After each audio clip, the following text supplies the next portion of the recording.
우리가 인생을 살다 보면요,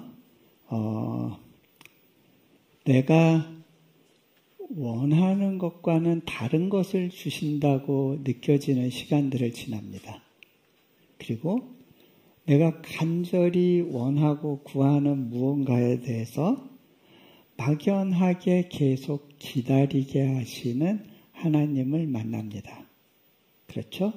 또 그런가 하면 어떤 시기를 지날 때는요, 정말 밀도 있게 하나님 이런 것까지 생각해 주시고 계셨어요? 이렇게까지 저를 배려해 주시는 거예요? 라고 느껴지는 그런 시간대를 지나고 정말 5분 단위로 기도의 응답이 있는 것 같은 그런 시간을 지나기도 합니다. 이게요, 어떤 사람한테는 이 방법, 어떤 사람한테는 저 방법이 아니라 이것이 하나의 패키지예요. 우리 삶 가운데 공통적으로 나타나는 거예요.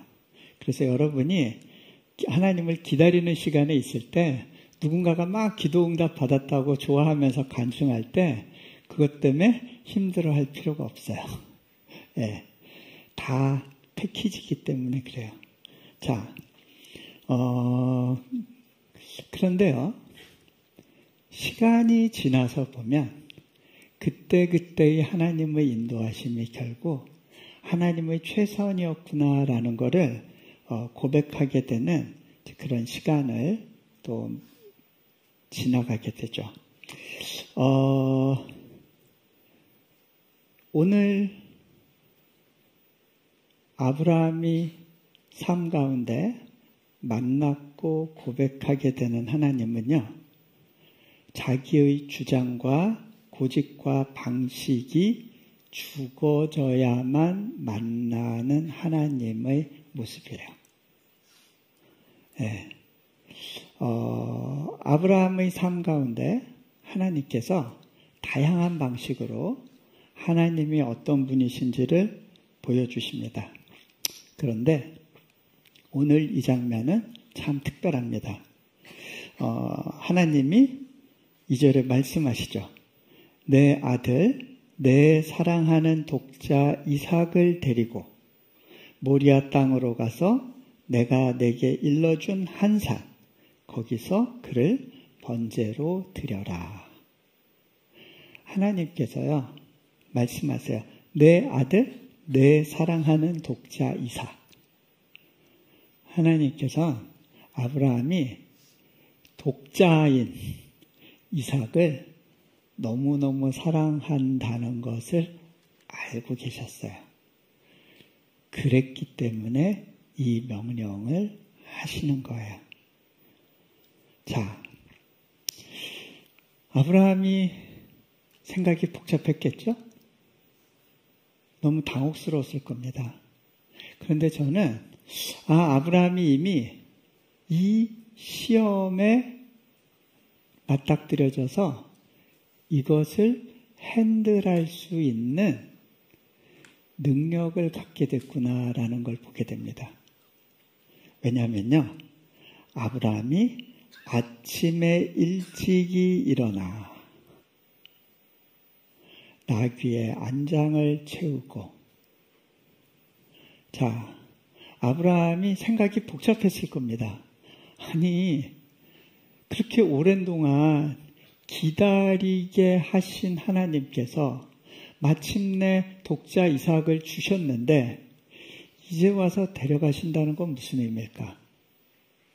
그러면 하나님께서 그동안 내게 약속하셨고 여러 번에 걸쳐서 언약으로 주셨던 그 너의 자손을 통해서 큰 민족을 이루고 내가 이 세상 열방들에게 복을 주겠다고 하신 그 약속은 뭐가 되는가?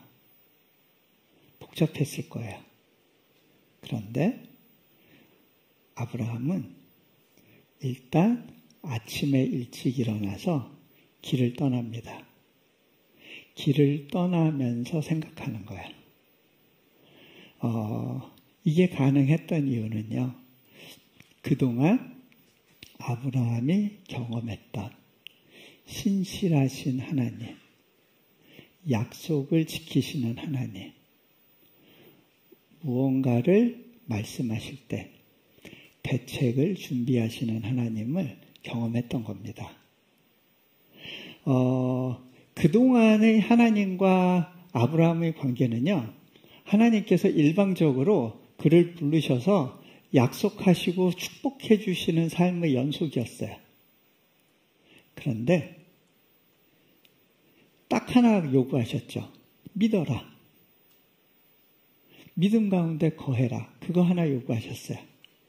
그리고 나서 오늘 이 시점에서 하나님이 요구하시는 것이 있어요. 네가 가장 사랑하는 것. 어떻게 보면 나와 너 사이의 언약의 근간이 되고 네가 나를 신뢰해서 살아갔던 삶에 대한 하나님의 보상으로 주어졌던 그 대상을 너의 손으로 제물로 드리라는 거야. 자, 우리가 하나님 정말 이것만은 안 돼요 라고 하는 무언가를 가지고 있어요. 하나님이 이거를 건드리실까봐 불안하고 두려운 그 무언가가 있어요. 그렇죠? 네. 그게 어떤 면에서는 우리의 이삭이 돼요. 제가 이렇게 어려울 때마다 좀 권면해드리고 중보해드리고 그렇게 하는 우리 오랜 이제 관계의 친구분이 계신데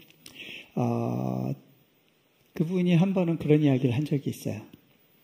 우리나라에 많은 재벌가의 사람들과 물론 정치인들도 마찬가지일 텐데요. 이분들이 갖고 있는 깊은 두려움의 대상이 있대요. 그게 뭐냐 그랬더니 감옥이에요. 네, 감옥에 대한 두려움이 있어요. 그런데 이분도 어느 시점부터인가 막연하게 그거에 대한 두려움이 있었는데 정말 억울하게 참 말도 안 되는 이유로 또 이제 그 소송이 붙게 되고 그 검찰 조사가 나오고 하는 그런 상황이 있었어요. 정말 아무것도 아닌 일인 것 같은데 일이 계속 꼬여가면서 급기야는 조금 더 심각한 상황으로 진전된다라는 느낌을 받았을 때 확 위축되는 순간이 있었어요. 그동안 하나님께서 다양한 방식으로 그분을 도우시고 세워가시고 했었는데 이 부분이 건드려지니까 와르르르 무너지는 듯한 하나님에 대한 신뢰가 사라지고 도대체 하나님이 내 인생에 어떤 의미가 있는지에 대해서 잊어버리는 그런 시간을 지나는 걸 보게 됐어요. 그런데 이분이 어느 날 회복이 일어나요. 근데 그 회복의 기초에 뭐가 있었냐?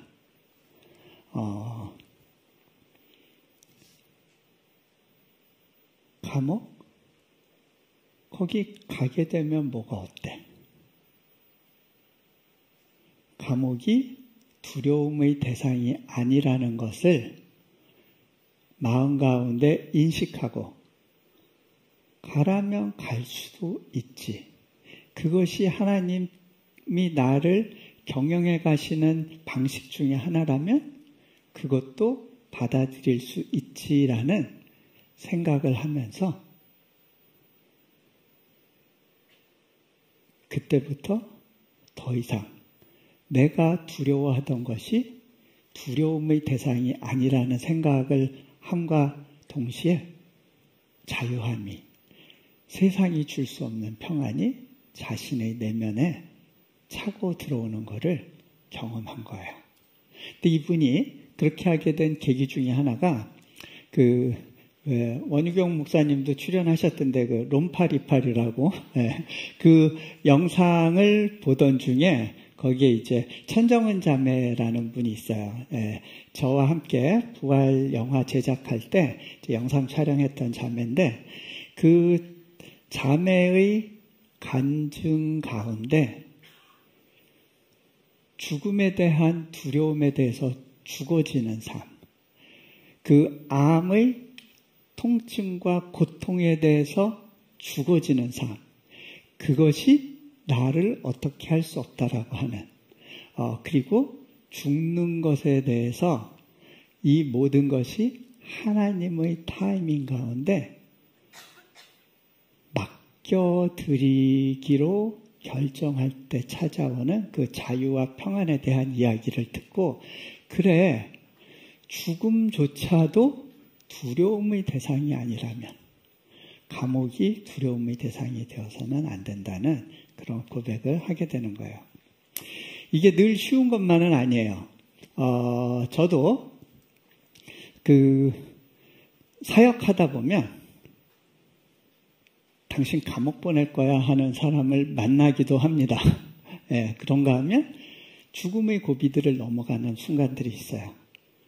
그리고 망할 것 같은 순간, 몸이 불구가 될지 모르는 두려움. 그런가 하면 재정적인 압박으로 인한 이러다가 이제 완전히 비치고 폭삭 망할 수도 있을 것 같다라는 그런 두려움의 여정을 지나가게 됩니다. 근데요, 그때 그 두려움을 이기는 방법은 뭐냐면 그런 일이 일어나지 않도록 열심히 노력해서 대비하는 게 아니에요. 그 두려움과 함께 내가 죽어지는 거예요. 그때 비로소 나를 이끌어 가시는 하나님이 누구신지를 볼 수 있게 되고 그분이 일하실 수 있는 자리를 내어드릴 수 있게 돼요. 자, 그게 바로 크리스찬이 승리하는 방식입니다.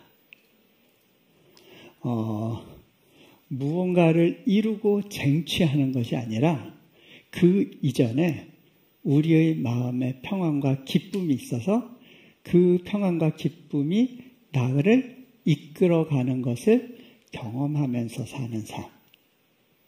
약속은 때를 따라 이루어질 수도 있고 아직 여전히 이루어지지 않은 채 남아있을 수도 있어요. 이루어졌든지 이루어지지 않았든지 여전히 그것과는 무관하게 내 삶을 이끌어 가시는 하나님의 평안과 기쁨이 내 안에서 고백되어지면 이미 우리는 승리를 살아가고 있는 거더라고요. 자, 제가 가족 얘기는 많이 안 하려고 하는데 이번에 좀 이렇게 저희 딸 이야기를 좀 하면 좋을 것 같다는 생각이 왔어요.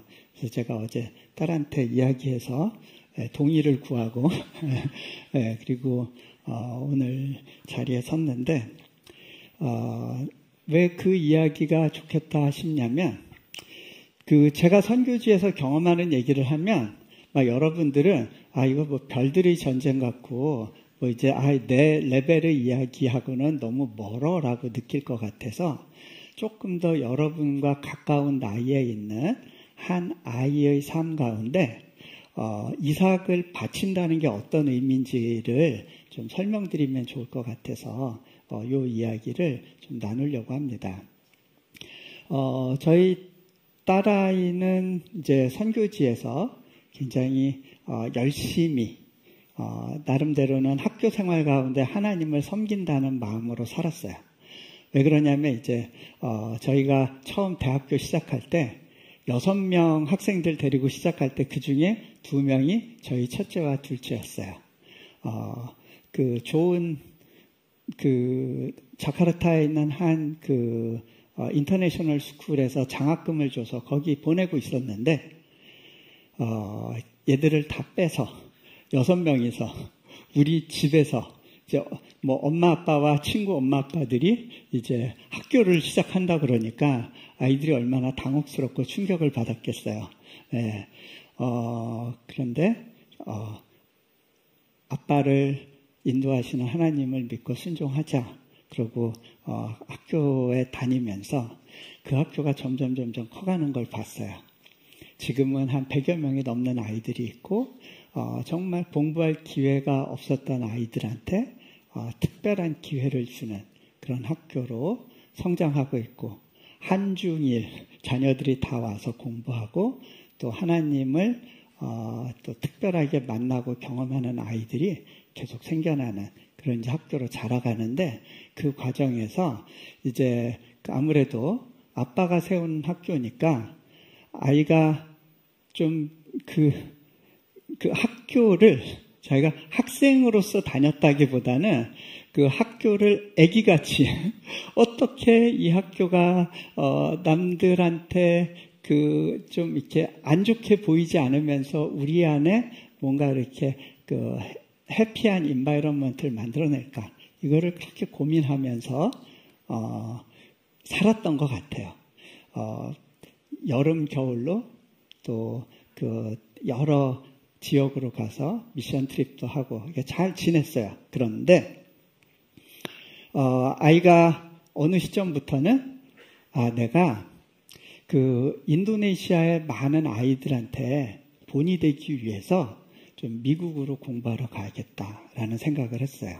그리고 또 그 명문 학교를 다니지 않고서도, 많은 어떤 그 주변의 서포트를 받지 않고서도 좋은 학교 갈 수 있다는 거를 우리 학생들에게 보여주고 학부모들한테도 보여주면 좋겠다라는 그런 이제 마음의 감동이 있었던 것 같아요. 그러고서 이제 미국 유학을 준비를 했어요. 그리고 이제 여러 학교에 어플라이 했습니다. 여러 가지 이제 미비한 부분들도 많았죠.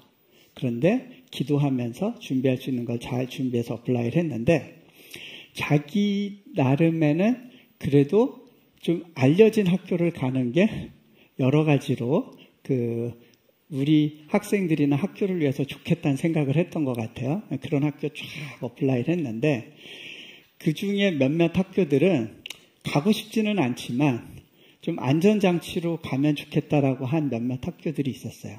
그런데 결과가 어떻게 나왔냐면, 가고 싶은 학교들은 거의 다 안 되거나 웨이팅에 걸려 있고, 또 그나마 좀 괜찮은 학교지만 자기 마음에는 정말 가고 싶지 않았던 한 학교에서 풀스칼라십을 주면서 오라 그런 거예요.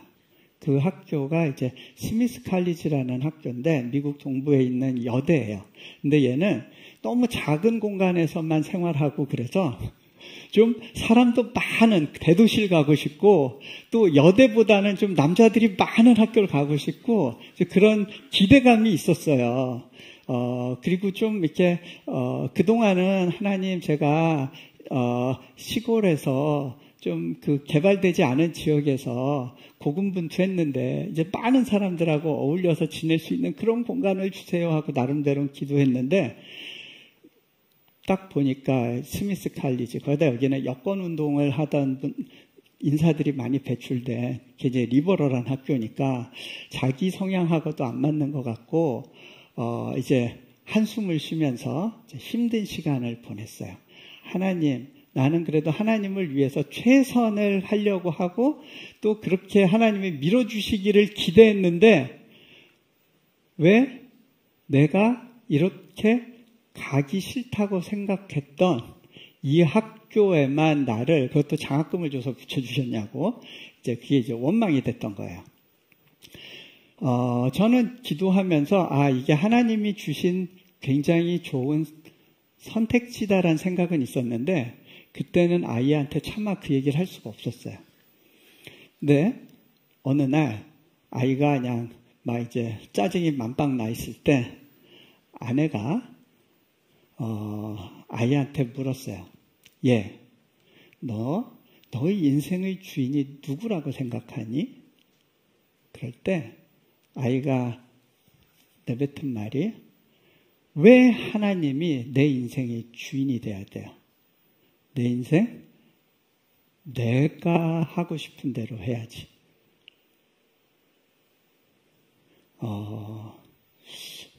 저희는 오히려 그 이야기를 듣고 감사했어요. 아, 진짜가 나왔구나. 네. 네. 선교사의 딸로서 나름대로 자기가 노력해서 열심히 좋은 모습을 보여주려고 살았던 부분도 있었어요. 물론 하나님의 은혜 때문에 간 부분도 있지만 그게 이제 막 뒤섞여 있었던 거죠. 그리고 내가 원하는 걸 기도할 때 응답 주시는 하나님에 대한 믿음은 있었는데 내가 원하지 않는 길에 대해서 요구하시고 나에게 뭔가 너 이렇게 헌신할 수 있겠니? 라고 요구하시는 하나님에 대해서 선택적으로 반응을 했던 그 아이의 실제 모습이 이제 드러나는 거죠. 어떤 사람에게는요, 그런 시간이 40, 50 넘어서 찾아오기도 해요. 그런데 한 살이라도 젊었을 때 그 믿음의 도전을 지나가는 그것은 축복입니다. 이거는요,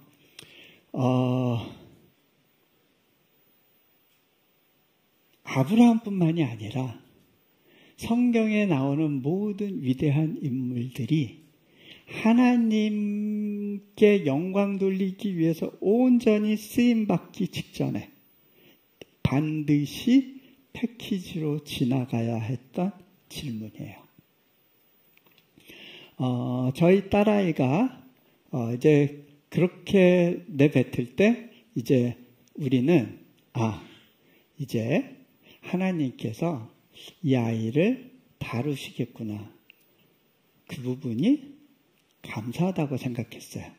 그래도 대학 가기 전에 이 부분을 씨름할 수 있는 시간을 갖게 된 거에 대해서 진짜 모습이 드러나는 그것이 너무 감사한 거죠. 자, 근데요, 그러던 중에 저희가 이제 그 호주에 이제 집회 일정이 잡혔어요. 저희가 아는 어느 목사님이 이제 뉴카슬에서 개척을 하시면서 그 지역에서 좀 집회를 해 주십시오. 근데 아내한테도 사역을 요청하고 저희 딸아이도 거기서 좀 사역을 같이 해주면 좋겠다. 중고등부 사역을. 그래서 저희 가족이 다 같이 가는 걸로 해서 이제 두 곳 집회를 잡고 그렇게 가서 섬기게 됐어요.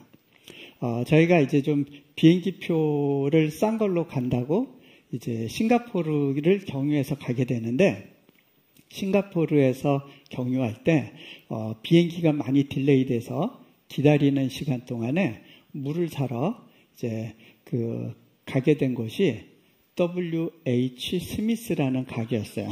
네, 그 가게에서 물건을 사면서 저희 딸아이가 툴툴거리더라고요. 왜 또 여기 이름이 스미스야? 네, 근데 그리고 난 다음에 계속 스미스를 만나는 거예요. 어떻게 되냐면 호주에 가서 우리가 묵은 숙소 앞에 길 이름이 자기가 아까 오면서 봤는데 스미스였대요. 근데 저한테는 안 보여요. 근데 계속 서연이 눈에만 스미스가 보이는 거예요. 그래? 서연아, 하나님께서 너한테 계속 스미스에 대해서 말씀하시는 거 아닐까? 그랬더니, 그거 아닐 거래요. 예. 그리고 나서 이제 시드니로 숙소를 옮겼는데, 시드니에서 그 숙소에 들어가서 화장실 그 벽장을 여는데, 애가, 그러는 거예요. 그래서 왜? 그랬더니, 가보니까 거기에 샴푸, 린스, 비누, 이게 병정처럼 나란히 쫙 한 줄로 여러 개를 다 진열해 놨는데 그 앞에 보니까 뉴질랜드계 회사인데 이름이 스미스예요. 네, 다 스미스 제품만 쫙 있는 거예요. 제가 딸아이한테 서연아, 여기까지는 연습이라 그러고 앞으로 한 번 더 스미스라는 이름을 보면 하나님이 너한테 뭔가 진지하게 말씀하시기를 원하신다는 걸로 알아들으면 안 될까? 그랬더니 얘는 긴가민가 해요.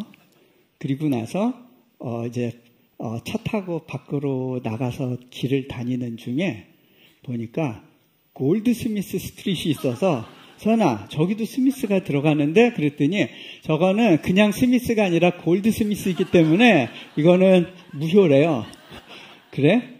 제가 또 가다 보니까 스미스 가게 이름이 딱 눈에 띄었는데 보니까 아이는 자고 있어요. 이것도 무효. 네. 그리고 나서 이제 그날 저녁 집회하고 그리고 숙소로 돌아오는 길에 아이스크림 먹으러 가자.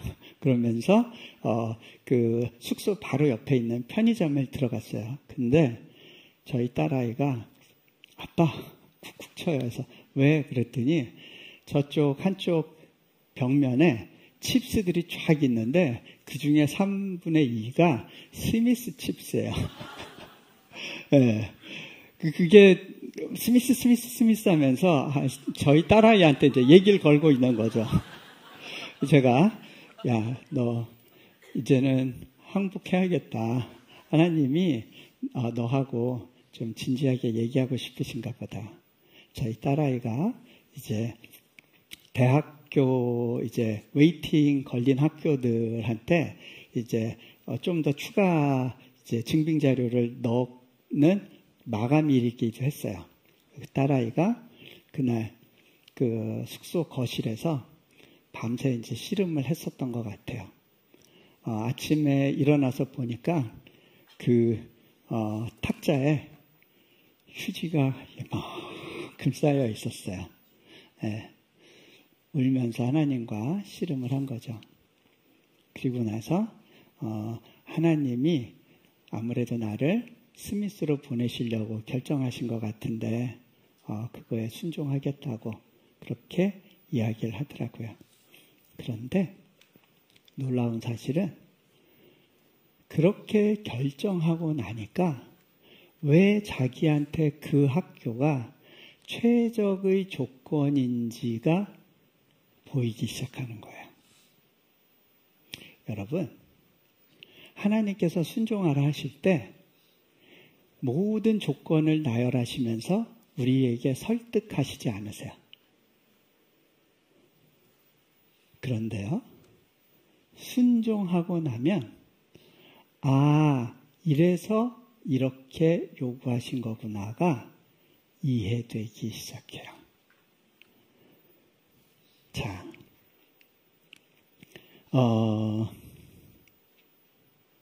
결국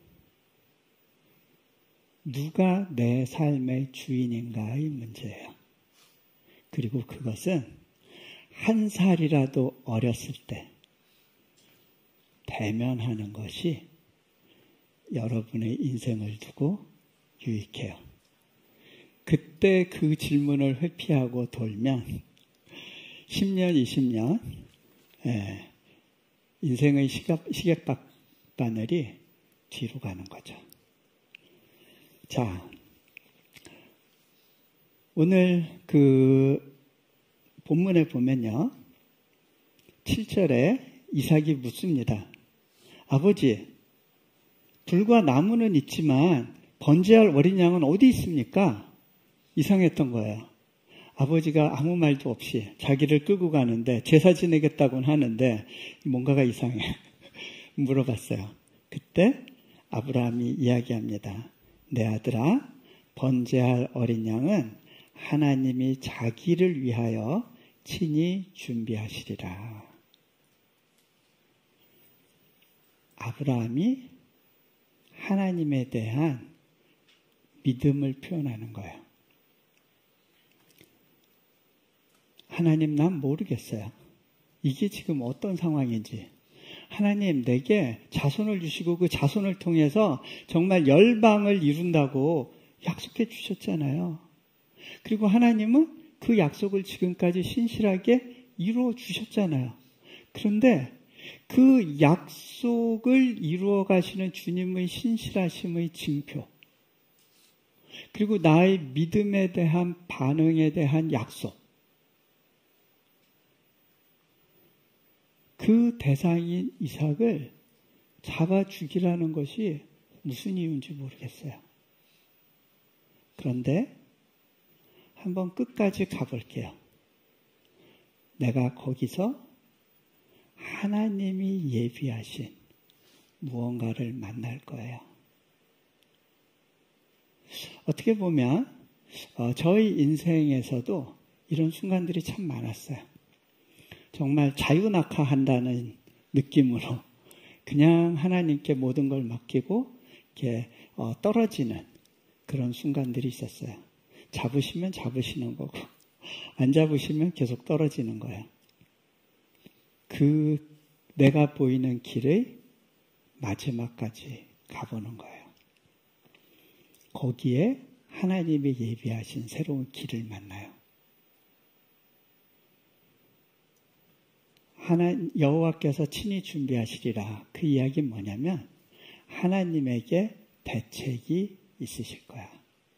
지금은 어떤 방식인지 알 수 없어. 설명하지 않으셨으니까. 하지만 하나님의 대책을 신뢰합니다 하는 믿음의 고백이 아브라함에게 있었던 거예요. 그리고 그것이 가능했던 것, 그 삶의 여정에서 하나님을 경험했기 때문이에요. 그래서요, 이 믿음 생활은요, 빈익빈 부익부예요. 한번 믿음의 순종을 통해서 하나님을 경험했던 사람에게 두 번째 순종은 더 쉬워져요. 그리고 세 번째는 더 편안하게 할 수 있어요. 하지만 그 처음에 믿음의 도전 가운데 하나님께 온전히 신뢰를 못했던 삶은 그 다음으로 넘어가는 것이 쉽지 않아요.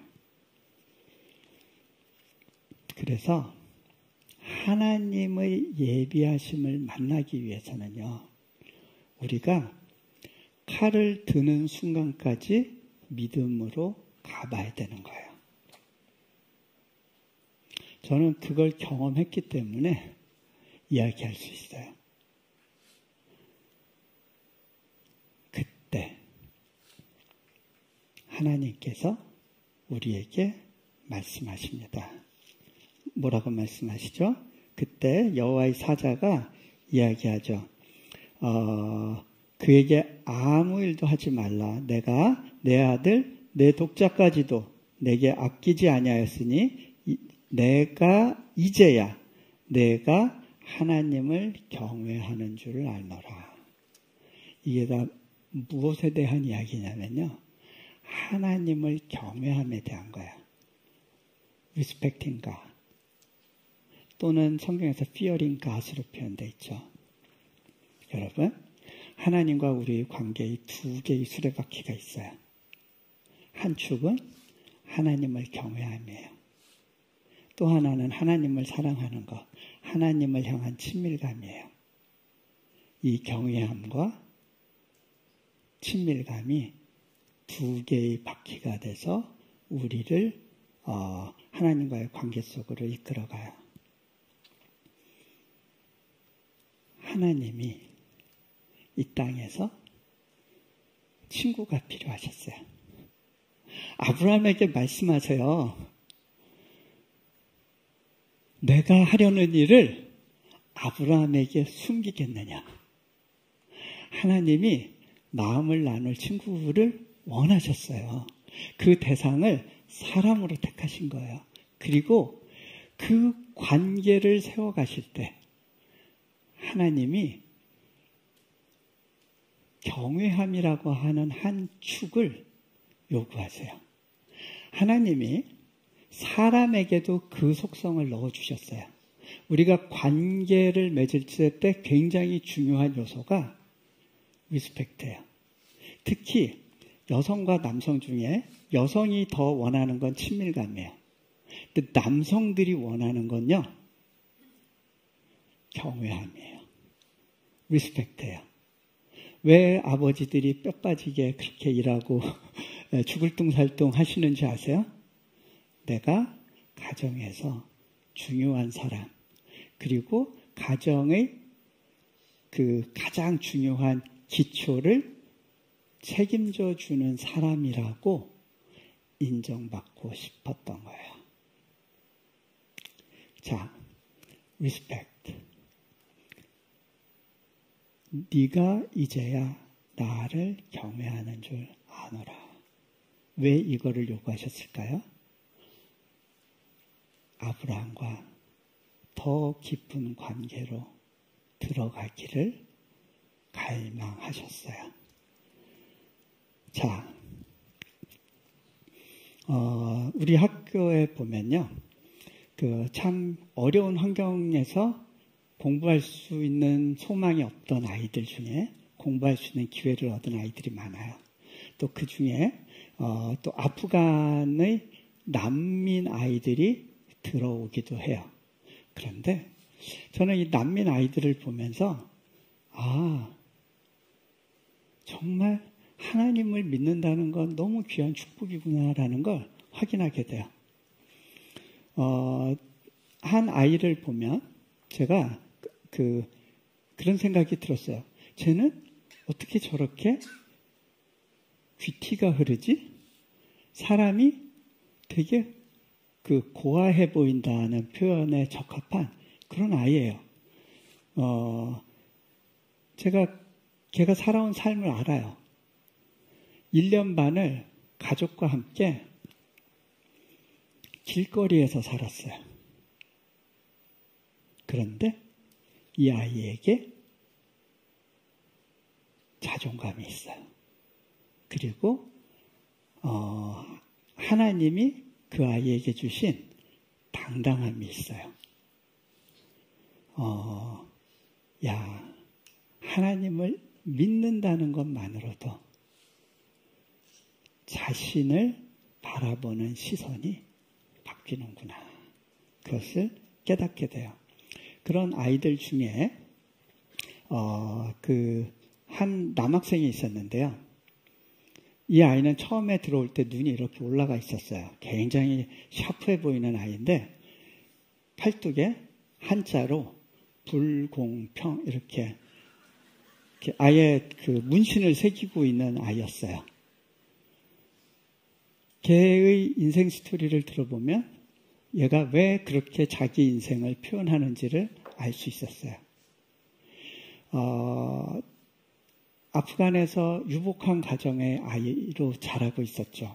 그런데 그 형이 영어를 잘하고 엘리트여서 미국 대사관에서 근무를 하다가 어느 날 탈레반의 습격을 받아서 이제 암살당하게 돼요. 그리고 난 다음에 이 가정에 남은 두 아이들을 보호하기 위해서 가족들이 급하게 얘네들을 밀항선에 태워서 인도네시아로 보내요. 졸지에 가족을 잃었어요. 이 아이는 꿈이 있었어요. 올림픽 국가대표가 되는 거였어요.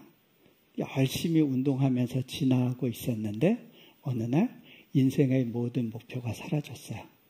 그리고 길거리를 배회하는 그런 친구가 된 거죠. 오늘은 뭐 할지 내일은 뭐 할지 알지 못하는 그런 시간을 살다가 하나님을 만나게 됐어요. 그리고 우리 학교에 오게 된 거예요. 그런데 지난 한 4, 5개월 전에 아이가 갑작스럽게 캐나다 이민이 승인이 되면서 캐나다로 가게 됐어요. 급히 학교를 나와서 이제 격리에 들어가야 된대요. 이 친구가 저를 급하게 찾아왔어요. 마지막 인사하러. 아이가 들어왔을 때 제가 이 친구한테 물었습니다. 네가 팔뚝에 쓴 It's not fair. 이렇게 네가 선언한 이 내용 아직도 유효하니? 라고 물어봤어요. 내가 인도네시아에 와서 부모를 잃었다는 생각에 너무 절망했어요. 그런데 여기서 깨닫게 됐던 건 하나님께서 내게 또 다른 부모님들을 주셨다는 거예요. 저에게 많은 부모님이 생겼고 선생님도 그 중에 한 분이었어요. 그렇게 얘기를 하더라고요. 그래, 내가 너한테 네 인생에 일어난 일들 중에 가장 불공평한 거 하나를 이야기해 줄게.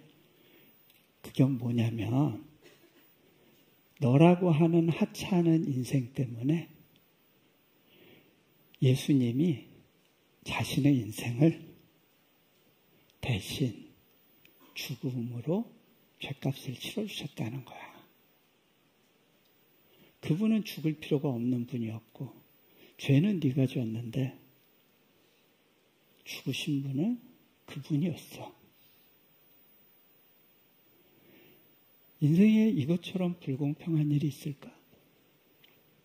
그리고 있잖아, 우리 학교가 이렇게 빨리 성장하고 모든 허가를 다 받게 된 이유 중에 하나가 너 때문일 수도 있어. 나를 비롯한 많은 선생님들이 이곳에서 가르치기 위해서 수많은 희생을 치러야 됐어. 너 하나 때문일 수 있는 거야. 얼마나 불공평하니? 그런데 우리 인생은 그런 불공평한 은혜, 내가 기대하지도 않았고 바랄 수도 없었던 그런 말도 안 되는 불공평한 은혜에 기초하고 있단다. 내가 너한테 선물을 준비했는데 이것도 알고 보면 불공평한 거야. 왜냐하면 네가 노력해서 얻은 게 아니거든. 그런데 네가 앞으로도 이런 공정하지 않다고 생각되는 수많은 선물을 누리게 될 거야.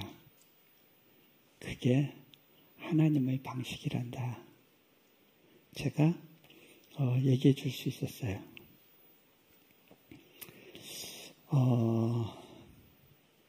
우리가 길을 가다 보면요, 하나님 도대체 왜 이러세요? 왜 내게 이런 것까지 요구하세요? 묻게 되는 순간들이 있을 수 있어요. 그때는 다 이해할 수 없어요. 그런데 그 배후에 하나님의 특별한 나를 향해 갖고 계신 계획이 있다라는 사실이 믿어지면 그것만으로 충분해요. 그 시간을 지나갈 수 있어요. 여러분, 왜 이런 어려움의 순간을 아브라함에게 주셨을까요? 그건 말이죠, 이 모리아산은 예루살렘 인근의 산이에요. 예루살렘에서 하나님께서 당신의 아들을 희생 제물로 죽여야 됐어요.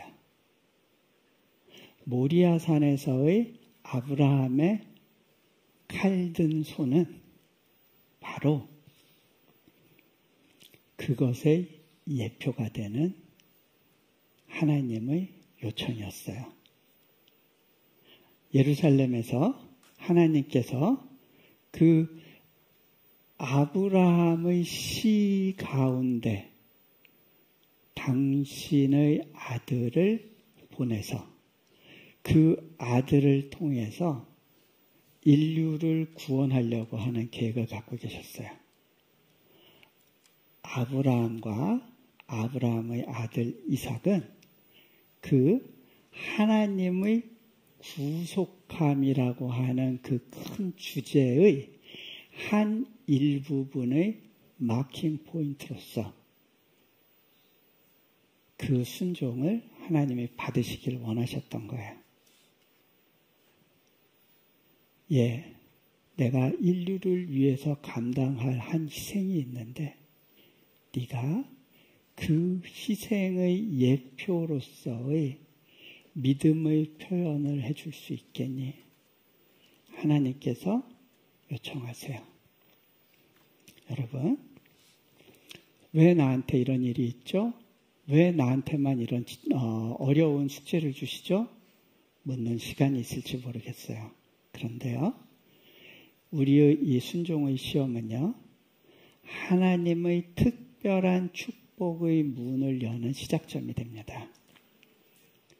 그리고 그것은 나만을 위한 계획이라기보다는 나의 공동체, 더 나아가서는 나의 민족과 이 땅의 수많은 사람들에게 하나님이 흘려보내고자 하는 특별한 복이 있어서 그것을 통로로 사용하고 싶으신 그 누군가에게, 네가 이 축복을 감당할 수 있는 통로의 역할로서 준비되어져 가고 있는지 내가 확인하고 싶구나 하는 하나님의 믿음의 초청인 거예요.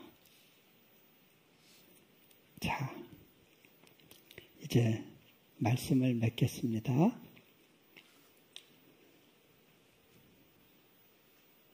여러분의 인생 가운데 왜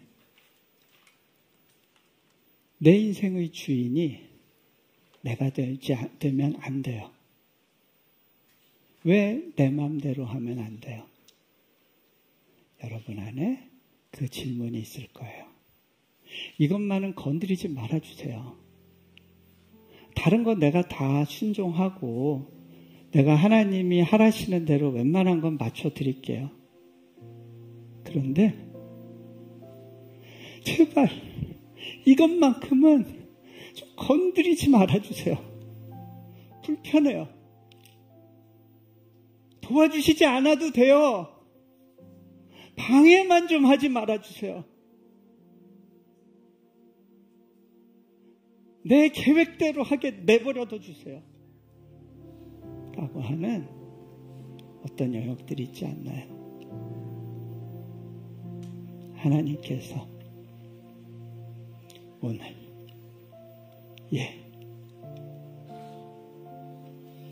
너 그거 내게 줄 수 없겠니? 내가 네 인생을 방해하려는 게 아니야. 너의 인생을 통해서 너무도 그 불공평한 은혜, 그 은혜를 흘려보내려고 할 때 너희 그 믿음의 반응이 나의 열심과 만나서 내가 갖고 있는 그 특별한 은혜의 계획의 수레바퀴가 움직이고 가는 거야.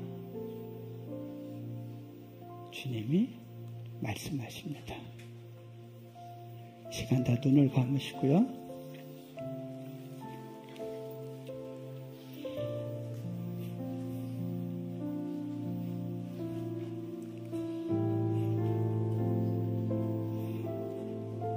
여러분 안에 가지고 있었던 질문들, 하나님 왜 이것조차 내 맘대로 되면 안 돼요? 왜 하필이면 이런 모습이어야 돼요? 불공평해요 라고 질문하는 부분이 있었다면 오늘 이 아브라함의 이야기를 통해서 우리 각자에게 말씀하기 원하시는 하나님의 음성을 초청하는 시간이 되기를 바랍니다. 저희 딸아이가 그날 밤에 하나님을 찾으며 야곱이 약복강가에서 씨름하듯이 그렇게 눈물로 만났던 하나님, 그 하나님께서 또 여러분을 만나주시기를 소망 가운데 기다리고 계십니다. 여러분의 입술을 열어서 그 하나님을 잠시 초청하고 고백하는 시간 갖겠습니다.